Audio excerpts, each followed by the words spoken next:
புதன்கிழமை மாலை தொழுகையிலே பங்கு பெறுகின்ற உங்கள் அனைவரையும் ஆண்டவராகிய இயேசு கிறிஸ்துவின் நாமத்திலே வாழ்த்தி வரவேற்று கொள்கின்றோம். தொழுகையின் ஆரம்பத்திற்காக ஜெபம் செய்வோம். நற்செயலை அங்கீகரிக்கிறவராகவும் நற்செயல் புரிவதற்காய் எங்களை அழைக்கிறவராகவும் இருக்கின்ற அன்பு நிறைந்த நல்ல ஆண்டவரே, பகல் வேளை முழுவதும் எங்கள் கடமைகளை நாங்கள் செய்யவும் இந்த மாலை பொழுதிலே உம்முடைய பரிசுத்த ஆலயத்திலே வந்து உம்மை ஆராதிக்கவும் ஆண்டவர் எங்களுக்கு தயை கூர்ந்திருக்கிறீர், நன்றி சொல்லுகின்றோம். ஆண்டவரே, எங்களுடைய வாழ்க்கையை நாங்கள் திருப்பி பார்க்கிற போது ஆண்டவருடைய சமூகத்திலே வருவதற்கு நாங்கள் தகுதி இல்லாதவர்கள் ஐயா, பரிசுத்தம் இல்லாதவர்கள். நீர் எங்களை பரிசுத்தப்படுத்த வேண்டும் என்று ஜெபிக்கின்றோம். ஆண்டவருடைய சமூகத்திலே மன்னிப்பு உண்டு. ஆண்டவர் எங்களை எப்போதும் அங்கீகரிக்கிற ஆண்டவராக இருக்கிறீர் என்ற உணர்வோடு இந்த தொழுகையிலே நாங்கள் பங்கேற்கின்ற போது இறைவனுடைய பேரருள் எங்களோடு நிறைவாக இருக்க ஜெபிக்கின்றோம். இந்த தொழுகையிலே கூடி வந்திருக்கிறதான ஒவ்வொருவரையும் கர்த்தர் ஆசீர்வதிப்பீராக. என்ன நோக்கத்தோடு இந்த தொழுகையிலே பங்கேற்கிறார்களோ அந்த நோக்கம் நிறைவேறும்படியாய் தூயாதி தூயவர் அருள் செய்ய ஜெபிக்கின்றோம். கவலைகள், பாரங்கள், கண்ணீர் நிறைந்த இந்த உலகத்தில் சோர்ந்து போகாத அனுபவங்களை ஒவ்வொருவருக்கும் தாரும். இந்த தொழுகையிலே உடைய பிரசன்னத்தை உணர்ந்து உம்மிலே நாங்கள் மகிழ்ந்து களிகூற ஆண்டவர் எங்களுக்கு அருள் புரிய வேண்டும் என்று அருள்நாதர் இயேசு கிறிஸ்துவின் வழியாக வேண்டுகிறோம். ஜெபம் கேளும் எங்கள் நல்ல பிதாவே, ஆமென். யாவரும் எழுந்து 114வது ஞான பாடலை பாடுவோம். ஞான பாடல் 114, என் நெஞ்சம் நொந்து காயத்தால் அவஸ்தைப்படவே என்ற பாடல்.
அமருங்கள். மத்தேயு எழுதின நற்செய்தி நூல் 26வது அதிகாரம் 6வது வசனம் முதல் 13வது வசனம் வரையிலும் படிக்க கேட்போம். மத்தேயு அதிகாரம் 26 வசனங்கள் 6 முதல் 13 முடிய. இயேசு பெத்தானியாவில் குஷ்டரோகியாயிருந்த சீமோன் வீட்டில் இருக்கையில் ஒரு ஸ்திரீ விலையேற பெற்ற பரிமள தைலமுள்ள வெள்ளைக்கல் பரணியை கொண்டு வந்து அவர் போஜன பந்தியில் இருக்கும்போது அந்த தைலத்தை அவர் சிரசின் மேல் ஊற்றினாள். அவருடைய சிஷ்யர்கள் அதை கண்டு விசனமடைந்து, இந்த வீண்செலவு என்னத்திற்கு? இந்த தைலத்தை உயர்ந்த விலைக்கு விற்று தரித்திரருக்கு கொடுக்கலாமே என்றார்கள். இயேசு அதை அறிந்து அவர்களை நோக்கி, நீங்கள் இந்த ஸ்திரியை ஏன் தொந்தரவு படுத்துகிறீர்கள்? என்னிடத்தில் நற்கிரியை செய்திருக்கிறாள். தரித்திரர் எப்போதும் உங்களிடத்தில் இருக்கிறார்கள், நானோ எப்போதும் உங்களிடத்தில் இரேன். இவள் இந்த தைலத்தை என் சரீரத்தின் மேல் ஊற்றினது என்னை அடக்கம் பண்ணுவதற்கு எத்தனமான செய்கையாயிருக்கிறது.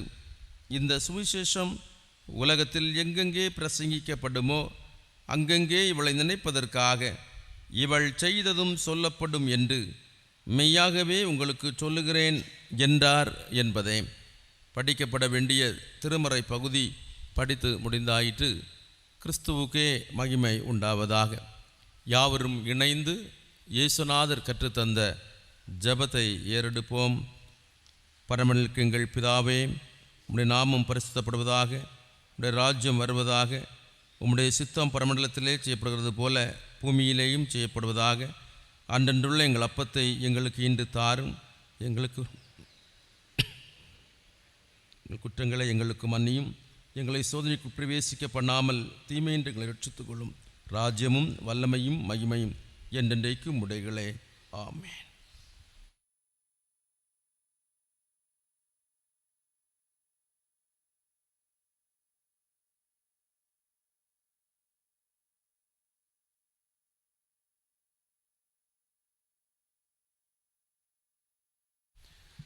தூயவார மாலை தொழுகையிலே பங்கேற்கிற உங்கள் ஒவ்வொருவரோடும் ஆண்டவருடைய கிருபையும் வழிநடத்துதலும் நிறைவாய் தங்கியிருப்பதாக.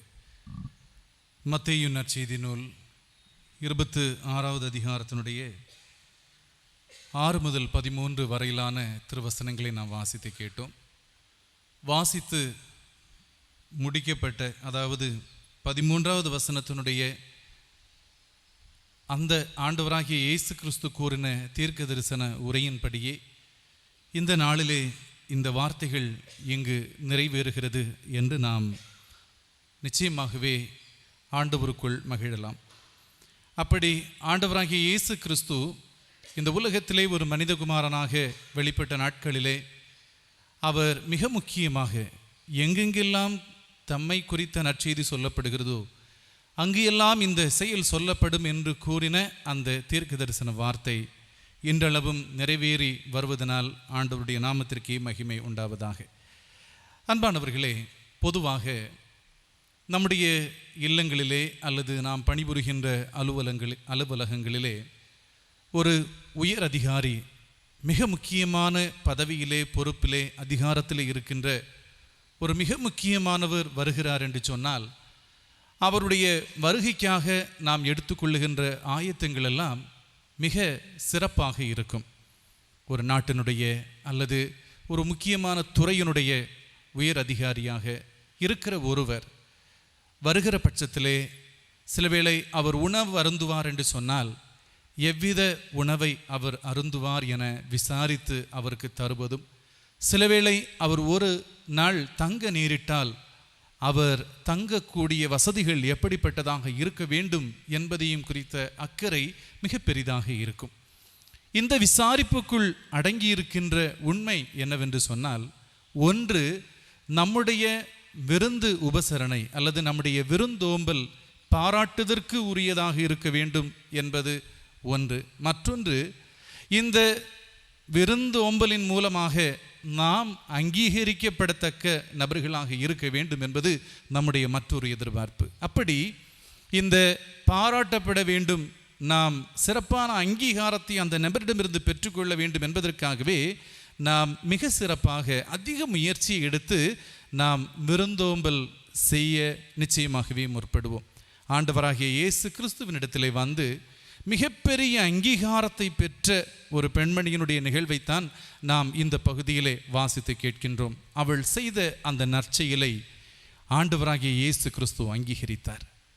ஏன் அவர் அங்கீகரித்தார்? அவளுடைய அந்த நற்செயலுக்குள்ளதாக, அந்த நல்ல செயலுக்குள்ளதாக ஒளிந்திருந்த உண்மைகள் என்ன என்பதை நாம் சற்று விளக்கமாக பார்க்கலாம். நிச்சயமாகவே ஆண்டவருக்கு முன்பதாக இந்த பெண்மணி பெற்ற அங்கீகாரத்தை நாம் பெறுவதற்கு இது ஆதாரமாக இருக்கும் என்பதிலே எவ்வித ஐயமும் இல்லை.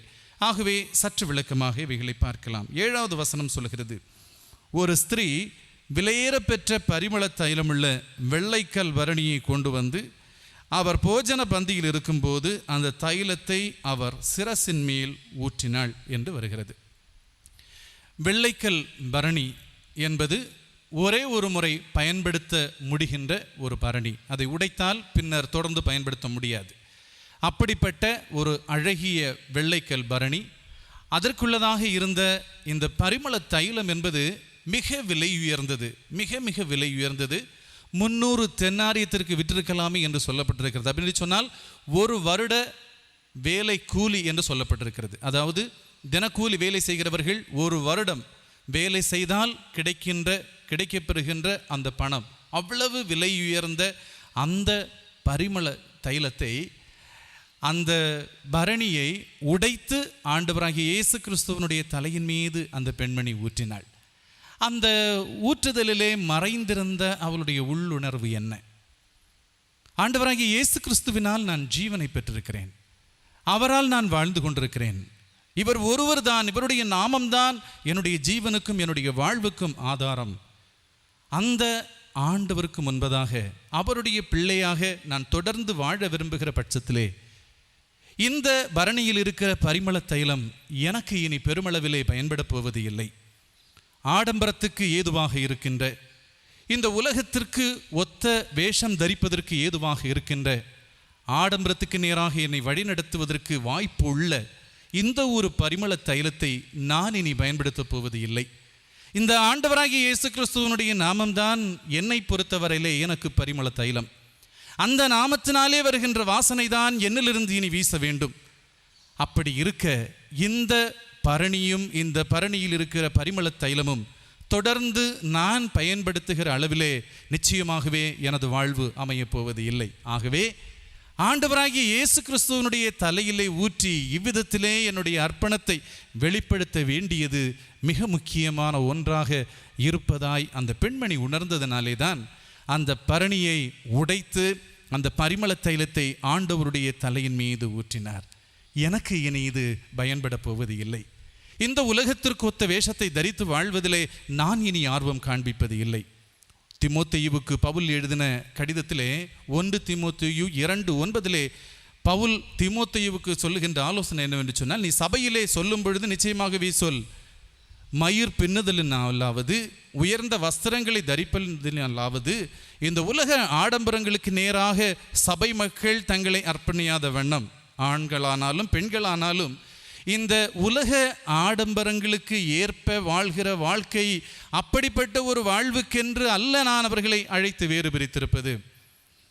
அவர்கள் பிரித்தெடுக்கப்பட்டவர்கள், தெரிந்து கொள்ளப்பட்டவர்கள், சுயம் சார்ந்த சிந்தையோடு இந்த உலகத்திலே வாழ்வதற்கு நான் அவர்களை அழைக்கவில்லை. ஆகவே இவ்விதத்திலே இந்த உலகம் சார்ந்த காரியங்களிலே தங்களை ஈடுபடுத்தி கொண்டு திருச்சபை மக்கள் வாழக்கூடாது என்று தீமோத்தேயுவே சபை மக்களுக்கு மிக தெளிவாக சொல் என பவுல் தீமோத்தேயுவுக்கு கடிதம் எழுதுகிறார்.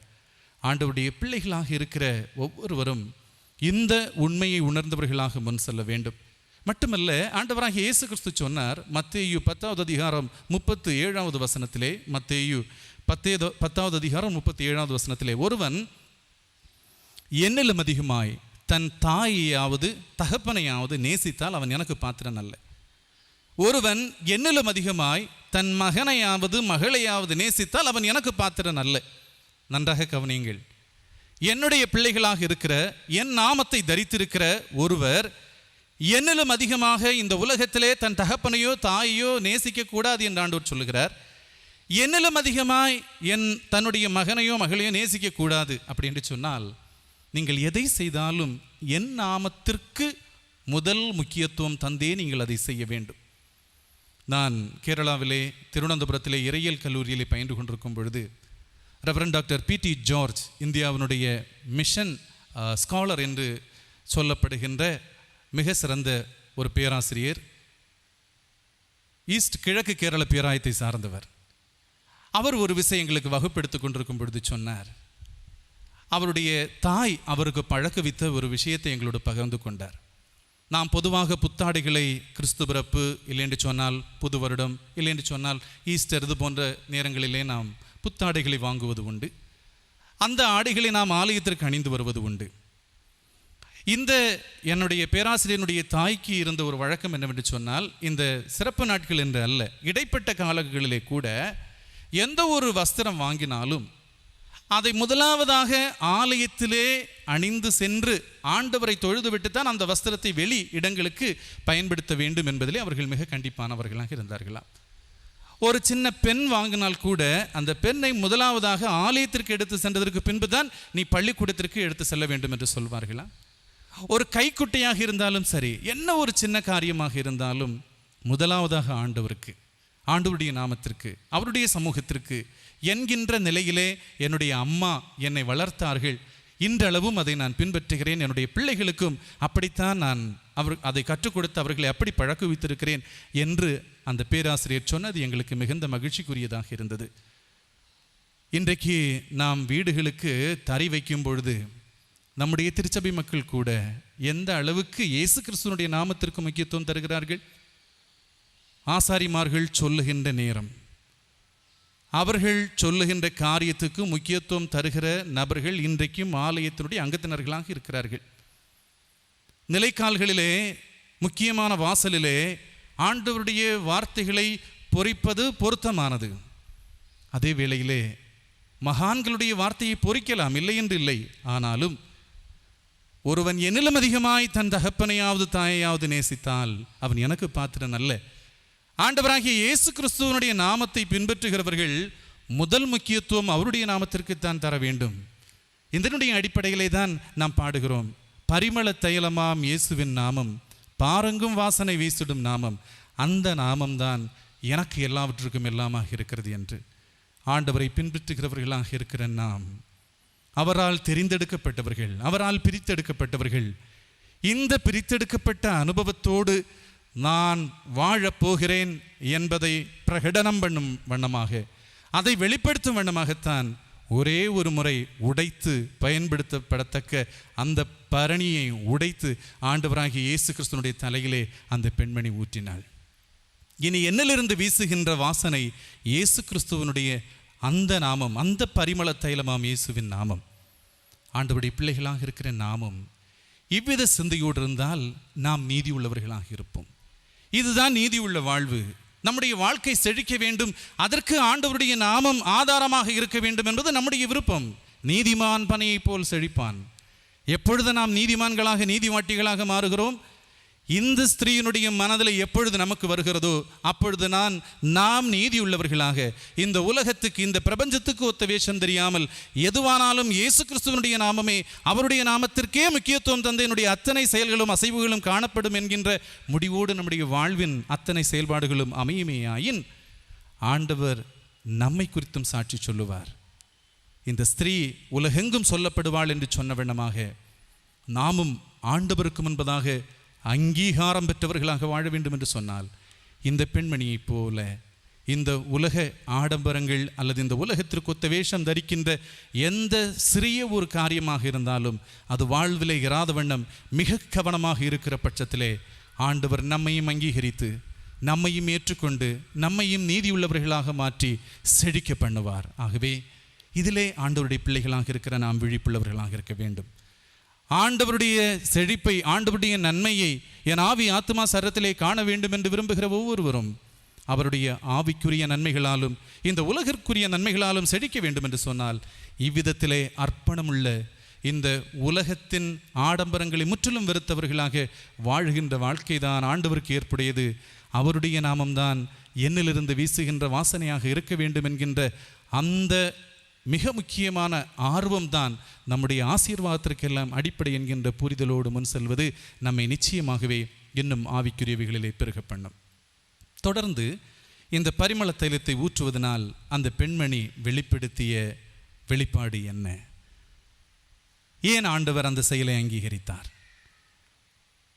ஆண்டவராகிய இயேசு கிறிஸ்து ஒரு விசை தம்மண்டை வந்த நபடு சொன்னார், இந்த உலகத்திலே நீங்கள் பின்பற்ற வேண்டிய கற்பனைகளுள் மிக முக்கியமான ஒன்று, முதன்மையாக இருக்கின்ற ஒன்று, நீ உன் முழு இருதயத்தோடும் முழு ஆத்துமாவோடும் முழு மனதோடும் முழு பலத்தோடும் அன்பு கூறுவாயாக.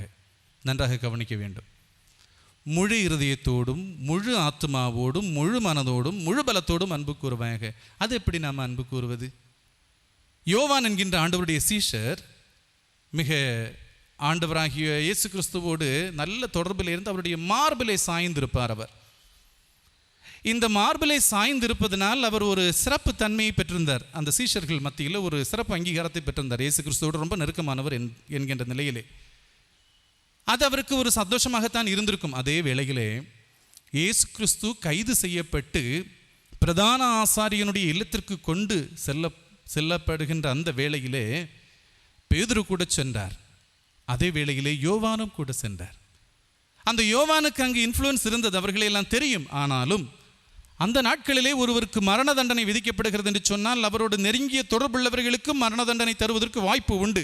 அப்படி தந்தார்கள் அந்த நாட்களிலே. சிலுவையில் அறைவார்கள் குற்றம் நிரூபிக்கப்பட்டால். அப்படி என்று சொன்னால் யோவானுக்கும் மரணத்திற்கு தண்டனை பெறுவதற்கு வாய்ப்பு உண்டு. அப்படி ஒரு தண்டனை வந்தாலும் ஆண்டவராகிய இயேசு கிறிஸ்துவோடு வைத்திருந்த அன்பிலே சற்றேனும் எந்த தடுமாற்றமும் இல்லாமல் அதே அன்போடு தான் நான் இருக்கிறேன் என்று வெளிப்படுத்தும் வண்ணமாகத்தான் அரண்மனை வரையிலேயும் பிரதான ஆசாரியனுடைய இல்லம் வரையிலேயும் அவர் கடந்து சென்றார்.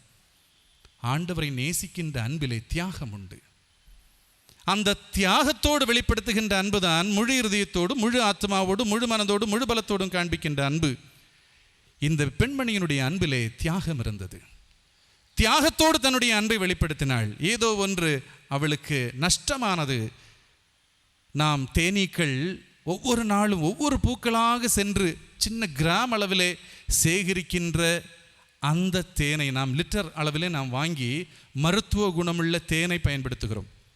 அதுபோல வருடமெல்லாம் நாளெல்லாம் கொஞ்சம் கொஞ்சமாக சேகரித்த பணத்திலிருந்து அவள் சேகரித்த ஒன்றுதான் பரிமள தைலம். அவருடைய டிக்னிட்டி, அவர்களுடைய எல்லா மதிப்பும் மரியாதையும் எல்லாமே அதில் இருந்தது. நாம் புற நாடுகளுக்கு சென்று வரும்பொழுது அங்கிருந்து வினோதமானவைகளை வாங்கி நம்முடைய இல்லத்தினுடைய ஷோகேஸில் வைப்போம். அது நம்முடைய ஒரு டிக்னிட்டி. இந்த நாட்டுக்கு நான் போயிருக்கிறேன், இவர்களோடு எனக்கு தொடர்பு இருக்கிறது, இந்த மெடல் எனக்கு கிடைத்திருக்கிறது. அதுபோல இந்த பரிமள தைலம் ஒரு வீட்டிலே இருக்கிறது என்று சொன்னால் அவர்களுக்கு அதிக மதிப்பு உண்டு.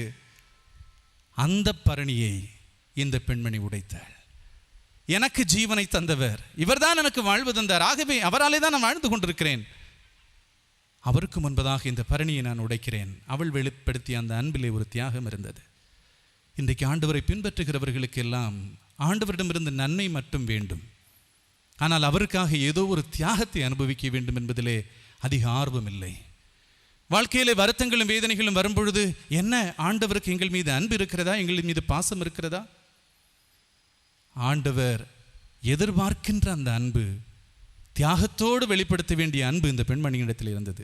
சவுலை ஆண்டவர் தம்முடைய ஊழியத்திற்காக அழைக்கும் போது அப்போஸ்தலர் 9வது அதிகாரத்திலே அனனியாவினிடத்திலே சொல்லுகின்ற ஒரு வார்த்தை உண்டு. அவன் எவ்வளவா எனக்காக பட வேண்டும் என்பதை நான் அவனுக்கு காண்பிப்பேன். சவுல் பவுலாக மாறுகிற பட்சத்திலே, ஆண்டவருடைய பிள்ளையாக உருமாற்றம் பெற்ற பட்சத்திலே, அதற்கு பின்பு அவருக்கு கிடைக்கப்பெற்ற வாழ்க்கையெல்லாம் பஞ்சமத்தையிலே வாழக்கூடிய வாழ்க்கை அல்ல. அதிலே அநேக வருத்தங்கள் இருந்தது, வேதனைகள் இருந்தது, கஷ்டங்கள் இருந்தது. ஆனாலும் ஒரு இம்மி அளவு கூட பவுல் அப்போஸ்தலன் ஆண்டவரை முறுமுறுத்து எங்கனும் அவர் எழுதினது இல்லை. தியாகத்தோடு கூடிய அன்பு. இந்த மரியாளிடத்திலே, மரியாள் என்று வேறு சுவிசேஷங்களில் சொல்லப்பட்டிருக்கிறது, இந்த இடத்துல ஒரு ஸ்திரீ என்றே சொல்லப்பட்டிருக்கிறது. இந்த பெண்மணியின் இடத்திலே தியாகத்தோடு கூடிய அன்பு இருந்தது. ஆண்டவருடைய பிள்ளைகளாக இருக்கிற நாம் தியாகத்தோடு ஆண்டவரை நேசிக்கிறவர்களாக இருக்க வேண்டும். நம்முடைய பிராந்தியங்களிலே வந்த மிஷனரிகள் எல்லாம் ஏன் எவ்வளவு பாடுகளை அனுபவித்து நற்செய்தியை சொன்னார்கள். ஆண்டவர் மீது அவர்கள் வைத்திருந்த அன்பிலே தியாகம் இருந்தது. இன்றைக்கு எந்த அளவுக்கு தியாகத்தோடு ஆண்டவரை நாம் நேசிக்கிறோம், இவைகளை நாம் இழக்க தயாராக இருக்கிறோம். ஆண்டவர் இந்த நாட்களில் நம்மிடமிருந்து எதிர்பார்ப்பது தியாகத்தோடு தம்முடைய பிள்ளைகளாக இருக்கிற நாம் அவரை நேசிக்க வேண்டும் என்று. அப்படி இந்த பெண்மணியினுடைய அன்பிலே தியாகம் இருந்தபடியினால் அவளை அங்கீகரித்து சொன்னார். உலகெங்கும் இது சொல்லப்படும் நிச்சயமாகவே. ஆமன்பானவர்களே, ஆண்டவர் நம்மை அங்கீகரிக்கவும் ஏற்றுக்கொள்ளவும். முதலாவதாக நாம் இந்த உலகத்தின் ஆடம்பரங்களை வெறுத்து அவரை பின்பற்ற வேண்டும், அது நீதியுள்ள வாழ்வு. இரண்டாவதாக நாம் நிச்சயமாகவே தியாகத்தோடு அவரை நேசிக்க வேண்டும். அந்த அன்பு நிச்சயமாகவே இன்னும் அவருக்குள் பெருக பண்ணும். இப்படி அவருக்குள் வளரவும் பெருகவும் ஆவியானவர் நமக்கு அருள் புரிவாராக. ஜெபத்தின் மூலமாக, உபவாசத்தின் மூலமாக, வேத வாசிப்பின் மூலமாக இவ்வித ஆவிக்குரிய அனுபவங்களிலே நீங்கள் வளரவும் பெருகவும் ஆண்டவர் உங்களுக்கு அருள் புரிவாராக. ஆமென்.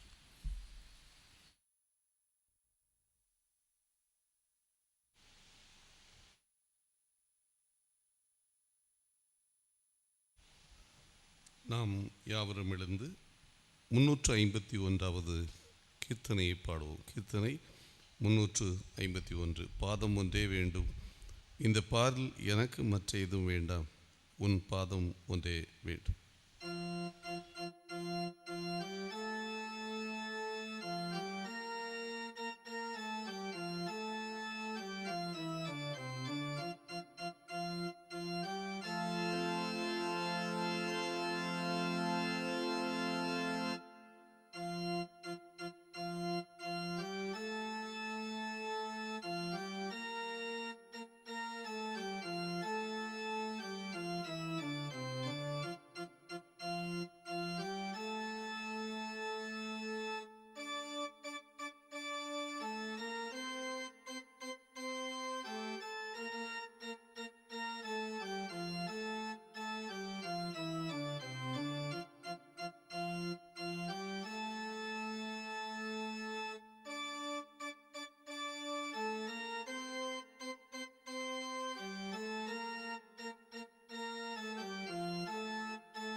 ஜெபம் செய்வோம். அன்பின் ஆண்டவரே, நீர் மகிமைப்படத்தக்கவர். உமக்கு நாங்கள் முதலிடம் கொடுக்கின்ற போது ஆண்டவர் எங்களையும் மகிமைப்படுத்துகின்றீர் என்பதை உம்முடைய பாதப்படியிலே பரிமள தைலம் பூசின பெண்மணியை கொண்டு நாங்கள் அறிய செய்தீர். உங்களுக்கு ஸ்தோத்திரம் சுவாமி. ஆண்டவரே, அந்த பெண்மணி தன்னை விட உம்மை உயர்வாய் கண்டு தன்னிடத்தில் உள்ள சிறந்ததை உமக்கென்று படைத்தாள். அதன் மூலமாக உம் மீது வைத்திருந்த ஆழமான அன்பை அவள் வெளிப்படுத்தினாள் என்று நாங்கள் பார்க்கின்றோம். அவள் தன்னுடைய வாழ்விலே தன்னுடைய நீண்டகால உழைப்பை ஆண்டவருக்கென்று கொடுத்து தன்னுடைய தியாகத்தை வெளிப்படுத்தினாள் என்று நாங்கள் பார்த்தோம். ஆண்டவரே, நாங்களும் அவிதமாக ஆண்டவரிடத்திலே உண்மையான அன்பு கொண்டவர்களாய், ஆண்டவர் மீது கொண்ட அன்பு நிமித்தம் எங்களுக்கு வருகின்ற இழப்புகளையும் கூட தைரியமாய் ஏற்றுக்கொள்ளக்கூடிய மனநிலை உள்ளவர்களாய் எங்களை நீர் ஆற்றல் படுத்தியர்களை ஜெபிக்கின்றோம்.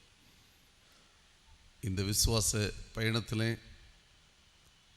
ஆண்டவருக்காக எல்லாவற்றையும் சகிக்கின்ற, ஆண்டவருக்காக எல்லாவற்றையும் இழக்கின்ற தைரியமுள்ள மனநிலையை எங்களுக்கு நீர் தர வேண்டும் என்று ஜெபிக்கின்றோம். ஆண்டவருடைய அன்பு கரத்திலே நாங்கள் எங்களை ஒப்பு கொடுக்கின்ற போது நிச்சயமாக அவர் எங்களை வழிநடத்துவார் என்ற நம்பிக்கையோடு நாங்கள் அதை நிறைவேற்ற ஆண்டவர் எங்களுக்கு அருள் தாரும். இது வேளையிலும் உடைய அன்பு பாதப்படியிலே எங்களை நாங்கள் முற்றிலுமாக தாழ்த்துகின்ற சுவாமி. அந்த பெண்மணியைப் போல ஆண்டவரையே நாங்கள் பற்றி பிடித்து உம்முடைய மனத்தை நாங்கள் இந்த உலகத்திற்கு வெளிப்படுத்தும் வண்ணமாக எங்கள் வாழ்விலே உம்முடைய மனத்தை நாங்கள் ஏற்றுக்கொள்ளுகின்ற அனுபவத்தையும் எங்களுக்கு தரும்படியாய் நாங்கள் ஜெபிக்கின்றோம். இரக்கமுள்ள கர்த்தர் தொடர்ந்து எங்களோடு கூட இரும். ஒவ்வொருடைய தனி வாழ்வையும் குடும்ப வாழ்வையும் ஆசீர்வதியும். பிள்ளைகளுடைய வாழ்விலே உம்முடைய கிருபை அதிகமாய் தங்கியிருக்கட்டும். தேர்வுகள் நடைபெறுகின்ற இந்த காலகட்டங்களிலே எழுதி முடித்த தேர்வுகளிலே நல்ல வெற்றியையும் தொடர்ந்து தேர்வு எழுதி கொண்டு இருக்கின்ற பிள்ளைகளுடைய வாழ்க்கையிலே கடவுளுடைய கிருபையையும் நீர் தந்து சிறந்த முறையிலே அவர்கள் தேர்வை எழுதி நல்ல வெற்றிகளை காணும்படி கர்த்தர் வழிநடத்த மன்றாடுகின்றோம். எங்களுடைய தேசத்தினுடைய தேர்தல் நடைபெறுவதை அறிவீர். அதற்காக ஒவ்வொருவரும் தங்களை ஆயத்தப்படுத்தி கொண்டிருப்பதையும் அறிவீர். ஆண்டவரே, உமக்கு சித்தமானவர்கள் எங்களால் தெரிவு செய்யப்படவும் எங்களுடைய தேசத்தை ஆளுவதற்கு ஆண்டவர் தகுதியானவர்களை நீர் கண்டுபிடித்து அதன் மூலமாக ஆண்டவருடைய சித்தத்தின்படி எங்களுடைய தேர்தலிலே தெரிவு செய்யப்படவும் கர்த்தர் அருள் புரிய ஜெபிக்கின்றோம். அன்பின் ஆண்டவரே, வெப்பத்தினுடைய கொடுமையை நாங்கள் அனுபவிக்கின்றோம். குளிர்ச்சியான காலங்களை ஆண்டவர் எங்களுக்கு தாரும். நல்ல மழையை தந்து செழிப்பை தந்து ஆண்டவரை இந்த வெப்பத்தினுடைய கொடுமை தணிந்து நாங்கள் மகிழ்வோடு ஆண்டவரை மைமைப்படுத்த கிருபை தாரும். ஆண்டோடைய கிருபையும் ஆண்டோடைய வழிநடத்துதலும் எப்பொழுதும் எங்களோடு கூட இருக்க நாங்கள் வேண்டிக் கொள்ளுகின்ற சுவாமி. இரக்கமுள்ள கர்த்தாவே, இந்த வேளையிலும் நாங்கள் உடைய சமூகத்தில் எங்களையே அர்ப்பணம் செய்ததனுடைய அடையாளமாக இந்த காணிக்கைகளை படைத்திருக்கின்றோம். எங்களையும் இந்த காணிக்கைகளை ஏற்றுக்கொள்ளுகின்ற கடவுள் எங்களை கொண்டும் இந்த காணிக்கைகளை கொண்டும் உம்முடைய திருநாமத்தை மைமைப்படுத்தும். அன்பின் ஆண்டவருடைய கிருபை தொடர்ந்து எங்களோடு கூட இருந்து இந்த நாளின் மீதியான வேலைகளை ஆசீர்வதிப்பதோடு புதிய நாளை நாங்கள் மகிழ்வோடு காணவும் ஆண்டவருக்குள்ளே எங்கள் கடமைகளை நிறைவேற்றவும். ஆண்டவரே, மாலை பொழுதிலே உம்முடைய சமூகத்திலே வந்து ஆண்டவரே, நீர் அன்று ஸ்ரீஷரோடு உடைய ராவருந்தை அருந்தின அந்த அனுபவத்தை குறித்து சிந்தித்து எங்கள் ஆண்டவருக்கு முன்பாக நாங்கள் எங்களை முழுமையாய் அர்ப்பணம் செய்யவும் ஆண்டவர் எங்களுக்கு அருள் தர ஜெபிக்கின்றோம். உம்முடைய அன்பு சமூகத்திலே எங்களை ஒப்படைக்கின்றோம். ஆண்டவர் எங்களை கரம் பிடித்து நடத்தும். மீட்பர் இயேசுவின் இனிய நாமத்தை கேட்கிறோம் பிதாவே, ஆமென்.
நம்முடைய கர்த்தராகிய இயேசு கிறிஸ்துவினுடைய கிருபையும் தந்தையாகிய கடவுளுடைய அன்பும் தூயாவியானுடைய ஐக்கியமும் வழிநடத்துதலும் பாதுகாவலும் பராமரிப்பும் நம் அனைவரோடும் நிறைவாய் தங்கியிருப்பதாக.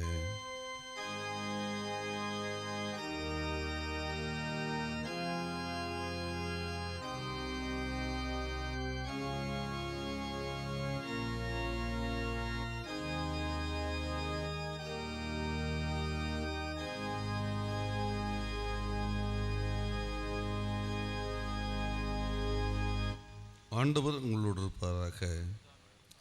சமாதானத்தோடே சென்று வாருங்கள்.